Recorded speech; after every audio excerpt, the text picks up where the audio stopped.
ಓಂ ಶಾಂತಿ. ಇಂದಿನ ದಿನಾಂಕ 30/10/2020. ಮಧುರ ಮಕ್ಕಳೇ, ನಿಮಗೆ ಒಬ್ಬ ತಂದೆಯಿಂದ ಒಂದು ಮತ ಸಿಗುತ್ತದೆ. ಇದಕ್ಕೆ ಅದ್ವೈತ್ಯ ಮತವೆಂದು ಹೇಳುತ್ತಾರೆ. ಈ ಅದ್ವೈತ್ಯ ಮತದಿಂದಲೇ ನೀವು ದೇವತೆಗಳಾಗಬೇಕಾಗಿದೆ. ಪ್ರಶ್ನೆ: ಮನುಷ್ಯರು ಈ ವಿಸ್ಮೃತಿಯ ಆಟದಲ್ಲಿ ಎಲ್ಲದಕ್ಕಿಂತ ಮುಖ್ಯವಾದ ಯಾವ ಮಾತನ್ನು ಮರೆತು ಹೋಗಿದ್ದಾರೆ? ಉತ್ತರ: ನಮ್ಮ ಮನೆ ಎಲ್ಲಿದೆ ಅದರ ಮಾರ್ಗವನ್ನೇ ಈ ಆಟದಲ್ಲಿ ಬಂದು ಮರೆತು ಹೋಗಿದ್ದೀರಿ. ಮನೆಗೆ ಯಾವಾಗ ಹೋಗಬೇಕು, ಹೇಗೆ ಹೋಗಬೇಕೆಂಬುದೇ ಗೊತ್ತಿಲ್ಲ. ಈಗ ತಂದೆಯು ನಿಮ್ಮೆಲ್ಲರನ್ನೂ ಕರೆದುಕೊಂಡು ಹೋಗಲು ಬಂದಿದ್ದಾರೆ. ವಾಣಿಯಿಂದ ದೂರ ಮಧುರ ಮನೆಯಲ್ಲಿ ಹೋಗುವುದು ಈಗ ನಿಮ್ಮ ಪುರುಷಾರ್ಥವಾಗಿದೆ. ಗೀತೆ: ರಾತ್ರಿಯ ಪ್ರಯಾಣಿಕನೇ, ಸುಸ್ತಾಗಬೇಡ. ಓಂ ಶಾಂತಿ. ಗೀತೆಯ ಅರ್ಥವನ್ನು ಡ್ರಾಮಾ ಪ್ಲಾನ್ ಅನುಸಾರ ಮತ್ಯಾರೂ ತಿಳಿದುಕೊಳ್ಳಲು ಸಾಧ್ಯವಿಲ್ಲ. ಮನುಷ್ಯರ ಕೆಲವೊಂದು ಗೀತೆಗಳು ನಿಮಗೆ ಸಹಯೋಗ ಕೊಡುತ್ತವೆ. ನಿಮಗೆ ತಿಳಿದಿದೆ, ನಾವೇ ದೇವಿ ದೇವತೆಗಳಾಗುತ್ತಿದ್ದೇವೆ. ಹೇಗೆ ಆ ವಿದ್ಯೆಯನ್ನು ಓದುವವರು ನಾವು ಡಾಕ್ಟರ್, ಬ್ಯಾರಿಸ್ಟರ್ ಆಗುತ್ತಿದ್ದೇವೆಂದು ಹೇಳುತ್ತಾರೆ, ಹಾಗೆಯೇ ನಿಮ್ಮ ಬುದ್ಧಿಯಲ್ಲಿದೆ, ನಾವು ಹೊಸ ಪ್ರಪಂಚಕ್ಕಾಗಿ ಓದುತ್ತಿದ್ದೇವೆ. ಇದು ಕೇವಲ ನಿಮಗೆ ವಿಚಾರ ಬರುತ್ತದೆ. ಅಮರಲೋಕ ಹೊಸ ಪ್ರಪಂಚವೆಂದು ಸತ್ಯಯುಗಕ್ಕೆ ಹೇಳಲಾಗುತ್ತದೆ. ಈಗಂತೂ ಸತ್ಯಯುಗವೂ ಇಲ್ಲ, ದೇವತೆಗಳ ರಾಜ್ಯವೂ ಇಲ್ಲ. ಇಲ್ಲಂತೂ ಇರಲು ಸಾಧ್ಯವೇ ಇಲ್ಲ. ಈ ಚಕ್ರವನ್ನು ಸುತ್ತಿ ನೀವೀಗ ಕಲಿಯುಗ ಅಂತ್ಯದಲ್ಲಿ ಬಂದು ತಲುಪಿದ್ದೀರಿ. ಮತ್ಯಾರ ಬುದ್ಧಿಯಲ್ಲಿಯೂ ಈ ಚಕ್ರದ ಜ್ಞಾನವು ಬರುವುದಿಲ್ಲ. ಮತ್ಯಾರ ಬುದ್ಧಿಯಲ್ಲಿಯೂ ಈ ಚಕ್ರದ ಜ್ಞಾನವು ಬರುವುದಿಲ್ಲ. ಅವರಂತೂ ಸತ್ಯಯುಗಕ್ಕೆ ಲಕ್ಷಾಂತರ ವರ್ಷಗಳೆಂದು ಹೇಳುತ್ತಾರೆ.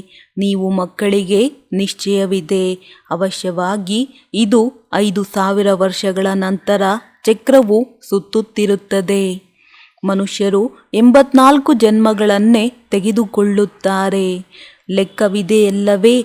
ಈ ದೇವಿ ದೇವತಾ ಧರ್ಮವನ್ನು ಅದ್ವೈತ್ಯ ಧರ್ಮವೆಂದು ಹೇಳಲಾಗುತ್ತದೆ, ಅದ್ವೈತ್ಯ ಶಾಸ್ತ್ರವೆಂದು ಹೇಳಲಾಗುತ್ತದೆ. ಅದು ಒಂದೇ ಆಗಿದೆ. ಉಳಿದಂತೆ ಅನೇಕ ಧರ್ಮಗಳು, ಅನೇಕ ಶಾಸ್ತ್ರಗಳಿವೆ. ನೀವು ಒಂದಾಗಿದ್ದೀರಿ. ಒಬ್ಬರ ಮೂಲಕ ಒಂದು ಮತ ಸಿಗುತ್ತದೆ. ಅದಕ್ಕೆ ಅದ್ವೈತ್ಯ ಮತವೆಂದು ಹೇಳಲಾಗುತ್ತದೆ. ಈ ಅದ್ವೈತ್ಯ ಮತವು ನಿಮಗೆ ಸಿಗುತ್ತದೆ. ದೇವಿ ದೇವತೆಗಳಾಗಲು ಈ ವಿದ್ಯೆ ಇದೆಯಲ್ಲವೇ? ಆದ್ದರಿಂದ ತಂದೆಗೆ ಜ್ಞಾನಸಾಗರ, ಜ್ಞಾನಪೂರ್ಣನೆಂದು ಹೇಳಲಾಗುತ್ತದೆ. ನಮಗೆ ಹೊಸ ಪ್ರಪಂಚಕ್ಕಾಗಿ ಭಗವಂತನೇ ಓದಿಸುತ್ತಾರೆಂದು ಮಕ್ಕಳಿಗೆ ತಿಳಿದಿದೆ. ಅಂದ ಮೇಲೆ ಇದನ್ನು ಮರೆಯಬಾರದು. ಶಾಲೆಯಲ್ಲಿ ಎಂದಾದರೂ ಮಕ್ಕಳು ಶಿಕ್ಷಕರನ್ನು ಮರೆತು ಹೋಗುತ್ತಾರೆಯೇ? ಇಲ್ಲ ಅಲ್ಲವೇ? ಗೃಹಸ್ಥ ವ್ಯವಹಾರದಲ್ಲಿರುವವರು ಸಹ ಹೆಚ್ಚಿನ ಪದವಿಯನ್ನು ಪಡೆಯಲು ಓದುತ್ತಾರೆ. ನೀವು ಸಹ ಗೃಹಸ್ಥದಲ್ಲಿರುತ್ತಾ ತಮ್ಮ ಉನ್ನತಿ ಮಾಡಿಕೊಳ್ಳಲು ಓದುತ್ತೀರಿ. ನಾವು ಬೇಹಿದಿನ ತಂದೆಯಿಂದ ಓದುತ್ತೇವೆಂದು ಈಗ ನಿಮ್ಮ ಮನಸ್ಸಿನಲ್ಲಿ ಬರಬೇಕು. ಶಿವತಂದೆಯು ತಂದೆಯಾಗಿದ್ದಾರೆ. ಪ್ರಜಾಪಿತ ಬ್ರಹ್ಮನು ತಂದೆಯಾಗಿದ್ದಾರೆ. ಪ್ರಜಾಪಿತ ಬ್ರಹ್ಮರವರ ಆದಿದೇವ ಎಂಬ ಹೆಸರು ಪ್ರಸಿದ್ಧವಾಗಿದೆ. ಕೇವಲ ಇದ್ದು ಹೋಗಿದ್ದಾರೆ. ಹೇಗೆ ಗಾಂಧೀಜಿಯೂ ಸಹ ಇದ್ದು ಹೋಗಿದ್ದಾರೆ. ಅವರಿಗೆ ಬಾಪೂಜಿ ಎಂದು ಹೇಳುತ್ತಾರೆ. ಆದರೆ ತಿಳಿದುಕೊಳ್ಳುವುದಿಲ್ಲ, ಕೇವಲ ಹಾಗೆಯೇ ಹೇಳಿಬಿಡುತ್ತಾರೆ. ಈ ಶಿವತಂದೆಯು ಸತ್ಯವಾಗಿದ್ದಾರೆ. ಬ್ರಹ್ಮ ತಂದೆಯು ಸತ್ಯವಾಗಿದ್ದಾರೆ. ಲೌಕಿಕ ತಂದೆಯು ಸತ್ಯವಾಗಿ ಇರುತ್ತಾರೆ. ಬಾಕಿ ಮೇಯರ್ ಮೊದಲಾದವರನ್ನು ಕೇವಲ ಹಾಗೆಯೇ ಬಾಪು ಎಂದು ಹೇಳಿಬಿಡುತ್ತಾರೆ. ಇದೆಲ್ಲವೂ ತಾತ್ಕಾಲಿಕವಾಗಿದೆ. ಇದು ವಾಸ್ತವಿಕತೆಯಾಗಿದೆ. ಆತ್ಮಗಳ ತಂದೆ ಪರಮಾತ್ಮನೂ ಬಂದು ಆತ್ಮಗಳನ್ನು ಪ್ರಜಾಪಿತ ಬ್ರಹ್ಮರವರ ಮೂಲಕ ತನ್ನವರನ್ನಾಗಿ ಮಾಡಿಕೊಳ್ಳುತ್ತಾರೆ ಅಂದ ಮೇಲೆ ಅವರಿಗೆ ಅವಶ್ಯವಾಗಿ ಅನೇಕ ಮಕ್ಕಳಿರುವರಲ್ಲವೇ? ಶಿವತಂದೆಗಂತೂ ಎಲ್ಲರೂ ಸಂತಾನರಾಗಿದ್ದಾರೆ. ಎಲ್ಲರೂ ಅವರನ್ನು ನೆನಪು ಮಾಡುತ್ತಾರೆ. ಆದರೂ ಸಹ ಕೆಲವರು ಅವರನ್ನು ಸಹ ಒಪ್ಪುವುದಿಲ್ಲ. ಪಕ್ಕಾ ನಾಸ್ತಿಕರಾಗಿರುತ್ತಾರೆ. ಅವರು ಇದು ಸಂಕಲ್ಪದಿಂದಾದ ಪ್ರಪಂಚವೆಂದು ಹೇಳುತ್ತಾರೆ. ಈಗ ನಿಮಗೆ ತಂದೆಯು ತಿಳಿಸುತ್ತಾರೆ, ಮಕ್ಕಳೇ, ಇದನ್ನು ಬುದ್ಧಿಯಲ್ಲಿ ನೆನಪಿಟ್ಟುಕೊಳ್ಳಿ. ನಾವು ಓದುತ್ತಿದ್ದೇವೆ. ಓದಿಸುವವರು ಶಿವತಂದೆಯಾಗಿದ್ದಾರೆ. ಇದು ದಿನರಾತ್ರಿ ನೆನಪಿರಬೇಕು. ಇದನ್ನೇ ಮಾಯೆಯು ಮತ್ತೆ ಮತ್ತೆ ಮರೆಸುತ್ತದೆ. ಆದ್ದರಿಂದ ನೆನಪು ಮಾಡಿಕೊಳ್ಳಬೇಕಾಗುತ್ತದೆ. ತಂದೆ, ಶಿಕ್ಷಕ, ಗುರು ಮೂವರನ್ನು ಮರೆತು ಹೋಗುತ್ತಾರೆ. ಮೂರು ರೂಪಗಳು ಒಬ್ಬರೇ ಆಗಿದ್ದಾರೆ. ಆದರೂ ಸಹ ಮರೆತು ಹೋಗುತ್ತಾರೆ. ಇದರಲ್ಲಿ ರಾವಣನ ಜೊತೆ ಯುದ್ಧವಿದೆ. ತಂದೆಯು ತಿಳಿಸುತ್ತಾರೆ, ಏ ಆತ್ಮಗಳೇ, ನೀವು ಸತೋಪ್ರಧಾನರಾಗಿದ್ದೀರಿ. ಈಗ ತಮೋಪ್ರಧಾನರಾಗಿದ್ದೀರಿ. ಶಾಂತಿಧಾಮದಲ್ಲಿದ್ದಾಗ ಪವಿತ್ರತೆ ಇತ್ತು. ಪವಿತ್ರತೆ ಇಲ್ಲದೆ ಯಾವುದೇ ಆತ್ಮವು ಮೇಲಿರಲು ಸಾಧ್ಯವಿಲ್ಲ. ಆದ್ದರಿಂದ ಎಲ್ಲ ಆತ್ಮಗಳು ಈಗ ಪತಿತ ಪಾವನ ತಂದೆಯನ್ನು ಕರೆಯುತ್ತಿರುತ್ತಾರೆ. ಯಾವಾಗ ಎಲ್ಲರೂ ಪತಿತ ತಮೋಪ್ರಧಾನರಾಗಿ ಬಿಡುವರೋ ಆಗ ತಂದೆಯು ಬಂದು ತಿಳಿಸುತ್ತಾರೆ, ನಾನು ನಿಮ್ಮನ್ನು ಸತೋಪ್ರಧಾನರನ್ನಾಗಿ ಮಾಡುತ್ತೇನೆ. ನೀವು ಶಾಂತಿಧಾಮದಲ್ಲಿದ್ದಾಗ ಅಲ್ಲಿ ಎಲ್ಲರೂ ಪವಿತ್ರರಾಗಿದ್ದರು. ಅಲ್ಲಿ ಯಾವುದೇ ಅಪವಿತ್ರ ಆತ್ಮನಿರಲು ಸಾಧ್ಯವಿಲ್ಲ. ಎಲ್ಲರೂ ಶಿಕ್ಷೆಗಳನ್ನನುಭವಿಸಿ ಖಂಡಿತ ಪವಿತ್ರರಾಗಬೇಕಾಗಿದೆ. ಪವಿತ್ರರಾಗದೆ ಯಾರೂ ಹಿಂತಿರುಗಿ ಹೋಗಲು ಸಾಧ್ಯವಿಲ್ಲ. ಬ್ರಹ್ಮತತ್ವದಲ್ಲಿ ಲೀನವಾದರೂ ಜ್ಯೋತಿಯಲ್ಲಿ ಜ್ಯೋತಿಯು ಸಮಾವೇಶವಾಯಿತೆಂದು ಬಲೆ ಕೆಲವರು ಹೇಳುತ್ತಾರೆ. ಇವೆಲ್ಲವೂ ಭಕ್ತಿ ಮಾರ್ಗದ ಅನೇಕ ಮತಗಳಾಗಿವೆ. ನಿಮ್ಮದು ಇದು ಅದ್ವೈತ್ಯ ಮತವಾಗಿದೆ. ತಂದೆಯೇ ಮನುಷ್ಯರಿಂದ ದೇವತೆಗಳನ್ನಾಗಿ ಮಾಡಲು ಸಾಧ್ಯ. ತಂದೆಯು ಕಲ್ಪ ಓದಿಸಲು ಬರುತ್ತಾರೆ. ಚಾಚು ತಪ್ಪದೆ ಕಲ್ಪದ ಹಿಂದಿನ ತರಹವೇ ಅವರ ಪಾತ್ರವು ನಡೆಯುತ್ತದೆ. ಇದು ಅನಾದಿ ಮಾಡಲ್ಪಟ್ಟ ನಾಟಕವಲ್ಲವೇ? ಸೃಷ್ಟಿ ಚಕ್ರವು ಸುತ್ತುತ್ತಿರುತ್ತದೆ. ಸತ್ಯ, ತ್ರೇತ, ದ್ವಾಪರ, ಕಲಿಯುಗ, ನಂತರ ಇದು ಸಂಗಮ ಯುಗವಾಗಿದೆ. ಮುಖ್ಯ ಧರ್ಮಗಳು ಇವಾಗಿವೆ: ದೇವತಾ ಧರ್ಮ, ಇಸ್ಲಾಂ ಧರ್ಮ, ಬೌದ್ಧ ಧರ್ಮ, ಕ್ರೈಸ್ತ ಧರ್ಮ. ಇದರಲ್ಲಿ ರಾಜ್ಯವು ನಡೆಯುತ್ತದೆ. ಬ್ರಾಹ್ಮಣರಿಗಾಗಲಿ ಕೌರವರಿಗಾಗಲಿ ರಾಜ್ಯಭಾರವಿಲ್ಲ. ನೀವೀಗ ಬೇಹದ್ದಿನ ತಂದೆಯನ್ನು ಮತ್ತೆ ನೆನಪು ಮಾಡಬೇಕಾಗಿದೆ. ಬ್ರಾಹ್ಮಣರಿಗೂ ಸಹ ನೀವು ತಿಳಿಸಬಹುದು. ತಂದೆಯು ಅನೇಕ ಬಾರಿ ತಿಳಿಸಿದ್ದಾರೆ. ಮೊಟ್ಟಮೊದಲು ಬ್ರಾಹ್ಮಣರು ಶಿಖೆಯಾಗಿದ್ದಾರೆ. ಮೊಟ್ಟಮೊದಲಿಗೆ ಬ್ರಹ್ಮನ ವಂಶಾವಳಿಯು ನೀವಾಗಿದ್ದೀರಿ. ಇದು ನಿಮಗೆ ತಿಳಿದಿದೆ. ಮತ್ತೆ ಭಕ್ತಿ ಮಾರ್ಗದಲ್ಲಿ ನಾವೇ ಪೂಜ್ಯರಿಂದ ಪೂಜಾರಿಗಳಾಗುತ್ತೇವೆ. ನಾವೀಗ ಪೂಜ್ಯರಾಗುತ್ತಿದ್ದೇವೆ. ಆ ಬ್ರಾಹ್ಮಣರು ಗೃಹಸ್ಥಿಗಳಾಗಿರುತ್ತಾರೆಯೇ ಹೊರತು ಸನ್ಯಾಸಿಗಳಲ್ಲ. ಸನ್ಯಾಸಿಗಳು ಹಠಯೋಗಿಗಳಾಗುತ್ತಾರೆ. ಗೃಹಸ್ಥವನ್ನು ಬಿಡುವುದು ಹಠವಲ್ಲವೇ? ಹಠಯೋಗಿಗಳು ಅನೇಕ ಪ್ರಕಾರದ ಯೋಗಗಳನ್ನು ಕಲಿಸುತ್ತಾರೆ. ಜೈಪುರದಲ್ಲಿ ಹಠಯೋಗಿಗಳ ಮ್ಯೂಸಿಯಂ ಇದೆ. ಅದರಲ್ಲಿ ರಾಜಯೋಗದ ಚಿತ್ರವಿಲ್ಲ. ರಾಜಯೋಗದ ಚಿತ್ರವು ದಿಲ್ವಾಡ ಮಂದಿರದಲ್ಲಿದೆ. ಇದರ ಮ್ಯೂಸಿಯಂ ಅಂತೂ ಇಲ್ಲ. ಹಠಯೋಗದ ಮ್ಯೂಸಿಯಂಗಳು ಎಷ್ಟೊಂದಿವೆ. ರಾಜಯೋಗದ ಮಂದಿರಗಳು ಇಲ್ಲಿ ಭಾರತದಲ್ಲಿಯೇ ಇವೆ. ಇದು ಚೈತನ್ಯವಾಗಿದೆ. ನೀವಿಲ್ಲಿ ಚೈತನ್ಯದಲ್ಲಿ ಕುಳಿತಿದ್ದೀರಿ. ಸ್ವರ್ಗವು ಎಲ್ಲಿದೆ ಎಂದು ಮನುಷ್ಯರಿಗೇನೂ ತಿಳಿದಿಲ್ಲ. ದಿಲ್ವಾಡ ಮಂದಿರದಲ್ಲಿ ಕೆಳಗೆ ತಪಸ್ಸಿನಲ್ಲಿ ಕುಳಿತಿರುವ ಚಿತ್ರವಿದೆ. ಅದು ನಿಮ್ಮ ಪೂರ್ಣ ನೆನಪಾರ್ಥವಾಗಿದೆ. ಅವಶ್ಯವಾಗಿ ಸ್ವರ್ಗವನ್ನು ಮೇಲ್ಭಾಗದಲ್ಲಿಯೇ ತೋರಿಸಬೇಕಾಗುವುದು. ಇದರಿಂದ ಮನುಷ್ಯರು ಸ್ವರ್ಗವು ಮೇಲಿದೆ ಎಂದು ತಿಳಿದುಕೊಳ್ಳುತ್ತಾರೆ. ಈ ಚಕ್ರವು ಸುತ್ತುತ್ತಿರುತ್ತದೆ. ಅರ್ಧಕಲ್ಪದ ನಂತರ ಸ್ವರ್ಗವು ಮತ್ತೆ ಕೆಳಗಡೆ ಹೊರಟು ಹೋಗುವುದು. ಪುನಃ ಅರ್ಧಕಲ್ಪ ಸ್ವರ್ಗವು ಮೇಲೆ ಬರುವುದು. ಇದರ ಕಾಲಾವಧಿ ಎಷ್ಟೆಂಬುದನ್ನು ಯಾರೂ ತಿಳಿದುಕೊಂಡಿಲ್ಲ. ತಂದೆಯು ನಿಮಗೆ ಇಡೀ ಚಕ್ರದ ಜ್ಞಾನವನ್ನು ತಿಳಿಸಿದ್ದಾರೆ. ನೀವು ಜ್ಞಾನವನ್ನು ತಿಳಿದುಕೊಂಡು ಮೇಲೆ ಹೋಗುತ್ತೀರಿ. ನಂತರ ಚಕ್ರವು ಪೂರ್ತಿಯಾಗುತ್ತದೆ. ಮತ್ತೆ ಚಕ್ರವು ಹೊಸದಾಗಿ ಆರಂಭವಾಗುತ್ತದೆ. ಇದು ಬುದ್ಧಿಯಲ್ಲಿ ನಡೆಯಬೇಕು. ಹೇಗೆ ಅವರು ಜ್ಞಾನವನ್ನು ಓದುತ್ತಾರೆಂದರೆ ಬುದ್ಧಿಯಲ್ಲಿ ಗ್ರಂಥಗಳು ಇತ್ಯಾದಿಗಳೆಲ್ಲವೂ ನೆನಪಿರುತ್ತದೆಯಲ್ಲವೇ? ಇದು ಸಹ ವಿದ್ಯೆಯಾಗಿದೆ. ಇದು ಸಹ ಸಂಪನ್ನವಾಗಿರಬೇಕು. ಮರೆತು ಹೋಗಬಾರದು. ಈ ವಿದ್ಯೆಯನ್ನು ವೃದ್ಧರು, ಯುವಕರು, ಮಕ್ಕಳು ಮೊದಲಾದ ಎಲ್ಲರಿಗೆ ಓದುವ ಹಕ್ಕಿದೆ. ಇಲ್ಲಿ ಕೇವಲ ತಂದೆಯನ್ನು ಅರಿತುಕೊಳ್ಳಬೇಕಾಗಿದೆ. ತಂದೆಯನ್ನು ಅರಿತುಕೊಂಡರೆ ಅವರ ಆಸ್ತಿಯು ಬುದ್ಧಿಯಲ್ಲಿ ಬಂದು ಬಿಡುವುದು. ಪ್ರಾಣಿಗಳಿಗೂ ಸಹ ತನ್ನ ಮಕ್ಕಳು, ಮರಿಗಳು ಬುದ್ಧಿಯಲ್ಲಿರುತ್ತದೆ. ಕಾಡಿಗೆ ಹೋದರೂ ಸಹ ಮನೆ ಮತ್ತು ಮರಿಗಳು ನೆನಪಿಗೆ ಬರುತ್ತಿರುತ್ತವೆ. ತಾನೇ ಹುಡುಕಿಕೊಂಡು ಬಂದು ಬಿಡುತ್ತವೆ. ಈಗ ತಂದೆಯು ತಿಳಿಸುತ್ತಾರೆ, ಮಕ್ಕಳೇ, ನನ್ನೊಬ್ಬನನ್ನೇ ನೆನಪು ಮಾಡಿ ಮತ್ತು ಮನೆಯನ್ನು ನೆನಪು ಮಾಡಿ. ಎಲ್ಲಿಂದ ನೀವು ಪಾತ್ರವನ್ನಭಿನಯಿಸಲು ಬಂದಿದ್ದೀರಿ? ಆತ್ಮಕ್ಕೆ ಮನೆಯು ಬಹಳ ಪ್ರಿಯವೆನಿಸುತ್ತದೆ. ಎಷ್ಟೊಂದು ನೆನಪು ಮಾಡುತ್ತಾರೆ, ಆದರೆ ಮಾರ್ಗವನ್ನೇ ಮರೆತು ಹೋಗಿದ್ದಾರೆ.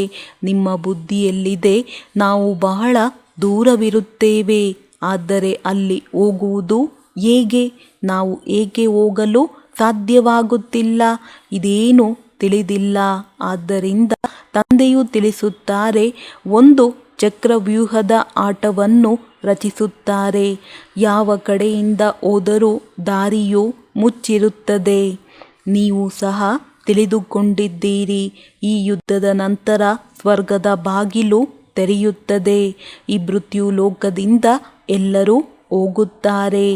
ಎಷ್ಟೆಲ್ಲ ಮನುಷ್ಯರು ನಂಬರ್ ವಾರ್ ಧರ್ಮದನುಸಾರ ಮತ್ತು ಪಾತ್ರದನುಸಾರ ಹೋಗಿ ಇರುತ್ತಾರೆ. ನಿಮ್ಮ ಬುದ್ಧಿಯಲ್ಲಿ ಇವೆಲ್ಲ ಮಾತುಗಳಿವೆ. ಮನುಷ್ಯರು ಬ್ರಹ್ಮತತ್ವದಲ್ಲಿ ಹೋಗಲು ಎಷ್ಟೊಂದು ತಲೆಕೆಡಿಸಿಕೊಳ್ಳುತ್ತಾರೆ. ನೀವೀಗ ವಾಣಿಯಿಂದ ದೂರ ಹೋಗಬೇಕಾಗಿದೆ. ಆತ್ಮವು ಶರೀರದಿಂದ ಹೊರಟು ಹೋದರೆ ಮತ್ತೆ ಶಬ್ದವೇ ಇರುವುದಿಲ್ಲ. ಮಕ್ಕಳಿಗೆ ತಿಳಿದಿದೆ, ಅದು ನಮ್ಮ ಮಧುರ ಮನೆಯಾಗಿದೆ. ಮತ್ತೆ ದೇವತೆಗಳದು ಮಧುರ ರಾಜಧಾನಿ, ಅದ್ವೈತ ರಾಜಧಾನಿಯಾಗಿದೆ. ತಂದೆಯು ಬಂದು ರಾಜಯೋಗವನ್ನು ಕಲಿಸುತ್ತಾರೆ. ಸಂಪೂರ್ಣ ಜ್ಞಾನವನ್ನು ತಿಳಿಸುತ್ತಾರೆ. ಮತ್ತೆ ಭಕ್ತಿಯಲ್ಲಿ ಇದರ ಶಾಸ್ತ್ರಗಳನ್ನು ರಚಿಸಿದ್ದಾರೆ. ನೀವೀಗ ಆ ಶಾಸ್ತ್ರಗಳನ್ನು ಓದುವ ಅವಶ್ಯಕತೆ ಇಲ್ಲ. ಆ ಶಾಲೆಗಳಲ್ಲಾದರೂ ವೃದ್ಧರು ಓದುವುದಿಲ್ಲ. ಇಲ್ಲಿ ಎಲ್ಲರೂ ಓದುತ್ತೀರಿ. ನೀವು ಮಕ್ಕಳು ಅಮರಲೋಕದಲ್ಲಿ ದೇವತೆಗಳಾಗುತ್ತೀರಿ. ಅಲ್ಲಿ ಯಾರದೇ ನಿಂದನೆ ಮಾಡುವಂಥ ಶಬ್ದಗಳನ್ನು ಮಾತನಾಡುವುದಿಲ್ಲ. ನೀವೀಗ ತಿಳಿದುಕೊಂಡಿದ್ದೀರಿ, ಸ್ವರ್ಗವಿತ್ತು, ಈಗ ಕಳೆದು ಹೋಗಿದೆ. ಅದರ ಮಹಿಮೆ ಇದೆ. ಎಷ್ಟೊಂದು ಮಂದಿರಗಳನ್ನು ಕಟ್ಟಿಸುತ್ತಾರೆ. ಅವರೊಂದಿಗೆ ಕೇಳಿ, ಈ ಲಕ್ಷ್ಮೀನಾರಾಯಣರು ಯಾವಾಗ ಇದ್ದು ಹೋಗಿದ್ದಾರೆ? ಏನೂ ಗೊತ್ತಿಲ್ಲ. ನಾವೀಗ ನಮ್ಮ ಮನೆಗೆ ಹೋಗಬೇಕೆಂದು ನಿಮಗೆ ಅರ್ಥವಾಗಿದೆ. ಓಂನ ಅರ್ಥವೇ ಬೇರೆಯಾಗಿದೆ ಮತ್ತು ಅಂಸೋ ಸೋ ಅಂನ ಅರ್ಥವೇ ಬೇರೆಯಾಗಿದೆ. ಇದನ್ನು ಅವರು ಓಂ ಸೋ ಹಂ ಎರಡರ ಅರ್ಥವನ್ನು ಒಂದೇ ಮಾಡಿಬಿಟ್ಟಿದ್ದಾರೆ. ನೀವಾತ್ಮಗಳು ಶಾಂತಿಧಾಮದ ನಿವಾಸಿಗಳಾಗಿದ್ದೀರಿ. ಇಲ್ಲಿ ಪಾತ್ರವನ್ನಭಿನಯಿಸಲು ಬಂದಿದ್ದೀರಿ. ದೇವತಾ, ಕ್ಷತ್ರಿಯ, ವೈಶ್ಯ, ಶೂದ್ರರಾಗುತ್ತೀರಿ. ಓಂ ಅರ್ಥಾತ್ ನಾನು ಆತ್ಮ ಎಷ್ಟೊಂದು ಅಂತರವಿದೆ. ಇದನ್ನು ಅವರು ಎರಡೂ ಒಂದೇ ಮಾಡಿಬಿಡುತ್ತಾರೆ. ಇವು ಬುದ್ಧಿಯಿಂದ ತಿಳಿದುಕೊಳ್ಳುವ ಮಾತುಗಳಾಗಿವೆ. ಯಾರು ಇದನ್ನು ಪೂರ್ಣ ರೀತಿಯಿಂದ ತಿಳಿದುಕೊಳ್ಳುವುದಿಲ್ಲವೋ ಅವರು ತೂಕಡಿಸುತ್ತಿರುತ್ತಾರೆ. ಸಂಪಾದನೆಯ ಸಮಯದಲ್ಲೆಂದು ತೂಕಡಿಸುವುದಿಲ್ಲ.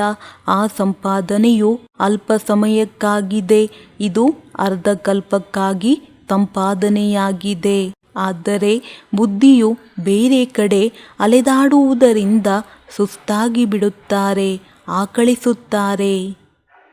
ನೀವಿಲ್ಲಿ ಕಣ್ಣುಗಳನ್ನು ಮುಚ್ಚಿ ಕುಳಿತುಕೊಳ್ಳಬಾರದು. ನಿಮಗೆ ತಿಳಿದಿದೆ, ಆತ್ಮ ಅವಿನಾಶಿ, ಶರೀರ ವಿನಾಶಿಯಾಗಿದೆ.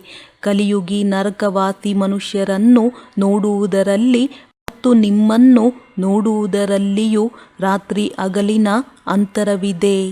ನಾವಾತ್ಮಗಳು ತಂದೆಯ ಮೂಲಕ ಓದುತ್ತೇವೆ. ಇದು ಯಾರಿಗೂ ತಿಳಿದಿಲ್ಲ. ಜ್ಞಾನಸಾಗರ ಪರಂಪಿತ ಪರಮಾತ್ಮನು ಬಂದು ಓದಿಸುತ್ತಾರೆ. ನಾವಾತ್ಮಗಳು ಕೇಳುತ್ತಿದ್ದೇವೆ. ತನ್ನನ್ನು ಆತ್ಮನೆಂದು ತಿಳಿದು ತಂದೆಯನ್ನು ನೆನಪು ಮಾಡುವುದರಿಂದ ವಿಕರ್ಮಗಳು ವಿನಾಶವಾಗುತ್ತವೆ. ನಿಮ್ಮ ಬುದ್ಧಿಯು ಮೇಲೆ ಹೋಗುತ್ತದೆ. ಶಿವತಂದೆಯು ನಿಮಗೆ ಜ್ಞಾನವನ್ನು ತಿಳಿಸುತ್ತಿದ್ದಾರೆ. ಇದರಲ್ಲಿ ಬುದ್ಧಿಯು ಬಹಳ ಪರಿಶುದ್ಧವಿರಬೇಕು.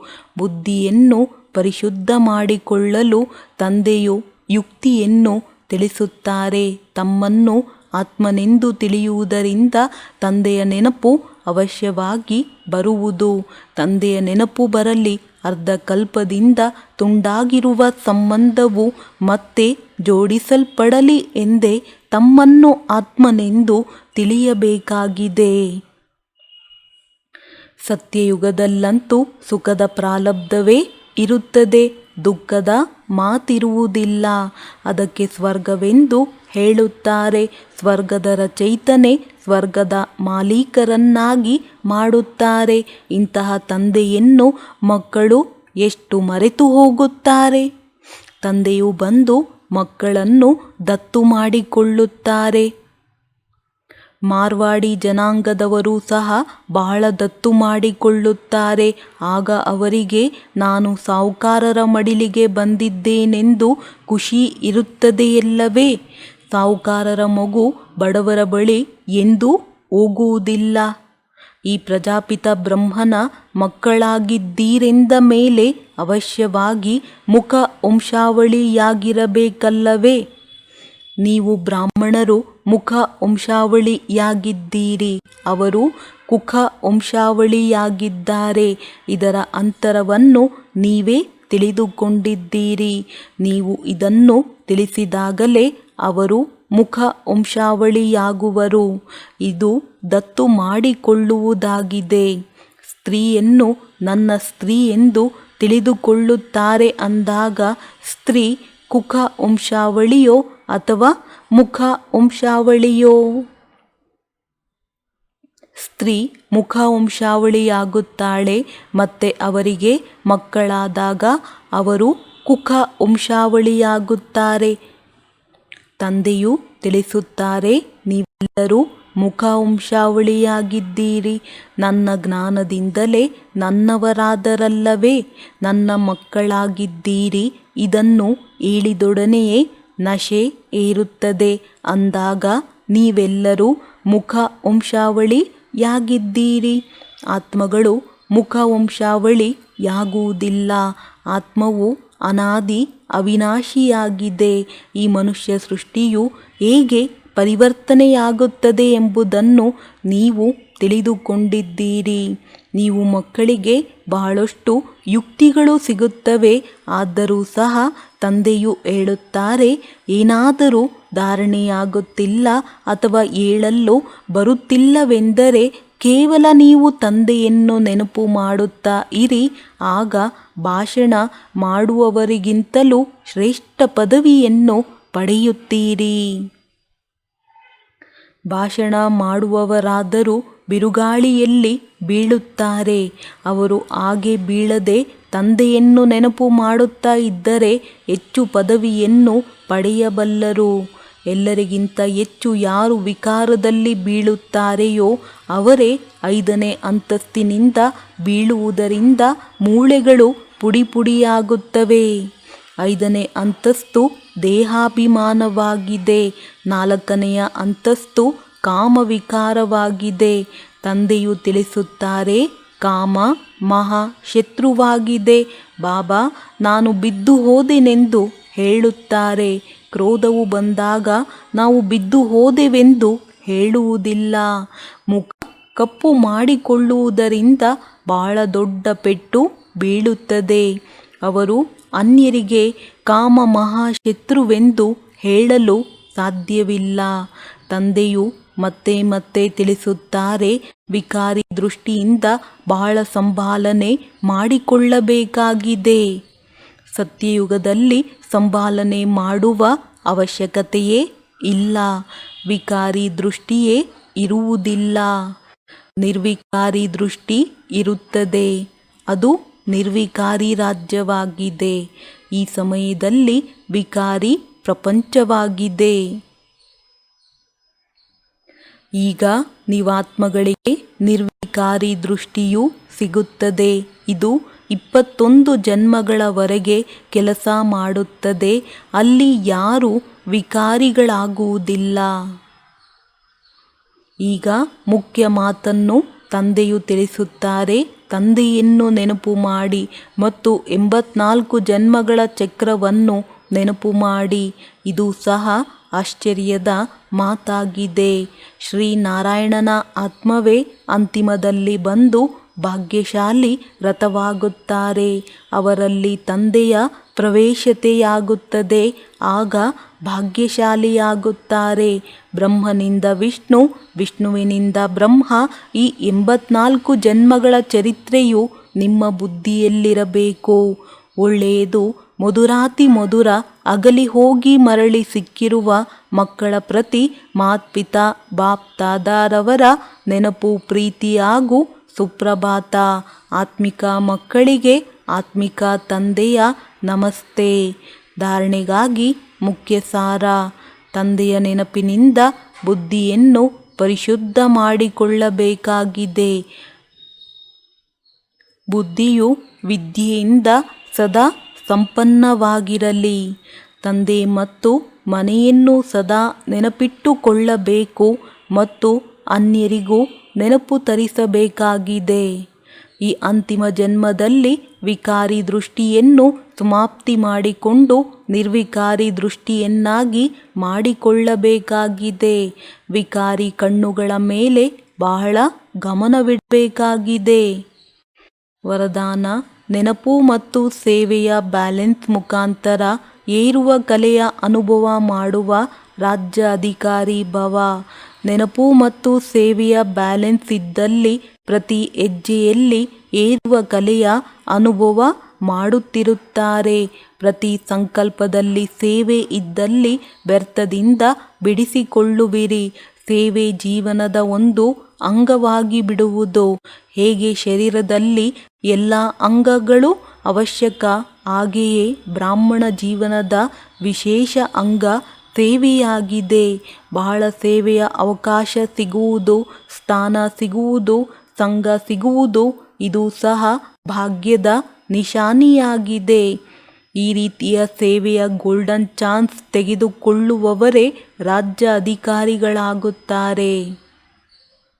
ಸ್ಲೋಗನ್: ಪರಮಾತ್ಮ ಪ್ರೀತಿಯ ಪಾಲನೆಯ ಸ್ವರೂಪವಾಗಿದೆ ಸಹಜ ಯೋಗಿ ಜೀವನ. ಒಳ್ಳೆಯದು. ಓಂ ಶಾಂತಿ.